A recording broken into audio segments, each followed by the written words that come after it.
dans ce lieu remarquable de 6 hectares, avec tout ce qu'il faut pour travailler, mais aussi le confort des chevaux, parce qu'il n'y a pas que le travail. Hein. Les chevaux ont leur vie, ils ont des paddocks, ils sont prêts, ils ont des bois pour partir en balade, en trotting. Et ça, pour moi, c'est aussi important. La plupart de vos chevaux sont dehors? Oui. Je tiens, même mon cheval qui est entier, à ce qui est la moitié de la journée dehors, oui, qu'ils aient leur vie de cheval, c'est essentiel. Peu importe la météo.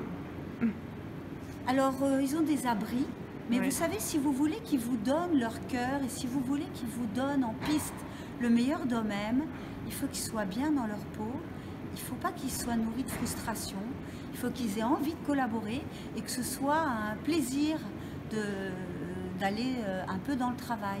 Si vous faites que du travail, ils vont être blasés. Si vous faites que du prêt, ils vont se demander qu'est-ce qui se passe. Je crois mais c'est une leçon de vie. Dans toute chose, il faut de l'équilibre. Et l'équilibre, on le trouve, mais c'est même la même chose pour nous. Dans le travail, enfin, moi, je ne sais pas si je vais appeler ça du travail, parce que c'est une joie. Hein. Moi, j'ai quand même la chance d'avoir un métier qui correspond à ma passion et du coup, je n'ai pas l'impression de travailler, en fait. C'est quoi la plus belle leçon apprise par un cheval? Oh ben, s'il n'y en avait qu'une. Alors, comme j'ai un petit peu d'expérience, un peu de maturité, je peux vous dire qu'aujourd'hui, c'est très tendance, mais être présent sur l'instant présent, c'est-à-dire être complètement connecté à l'instant présent. Vous savez, les bouddhistes, les philosophes en parlent beaucoup. On cherche tous ça pour apaiser notre esprit, apaiser notre mental et être plus dans l'émotion et le ressenti. Et le cheval est extraordinaire pour nous amener dans ce chemin de l'écoute. Oui, cette finesse, il faut être complètement disponible pour lui. Et cette image du centaure, où le cheval est en fusion avec l'homme, et inversement, c'est vraiment parce que deux âmes, deux entités se connectent ensemble.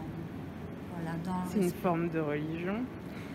Alors, religion, c'est pas forcément... Une spiritualité. Exactement, parce que religion, c'est une connotation quand même très différente. Alors, vous savez pourquoi? Parce que le cheval est un psychopompe. Depuis l'Antiquité, on utilise ce terme parce que le cheval relie le ciel à la terre. C'est pas moi qui l'ai inventé. Par contre, moi, je le vis au quotidien. C'est qu'effectivement, je trouve que le dressage, c'est de l'élévation. C'est pas du dressage maîtrise. Soumission. Ouais, c'est ça. C'est vraiment dressage, élévation, collaboration. Et oui, je trouve que ça nous ouvre vers une forme de spiritualité. Et il y a une belle citation de Malraux, pas Malraux, qui disait que le 21e siècle sera spirituel ou ne sera pas. Je pense qu'on en a besoin. Et moi, j'en ai besoin. En tout cas, c'est mon chemin. Et les chevaux sont mes guides vers ça, en tout cas. Merci beaucoup, Dominique. Bonne Passionnant. journée. Merci. À bientôt. Un bonheur de partager.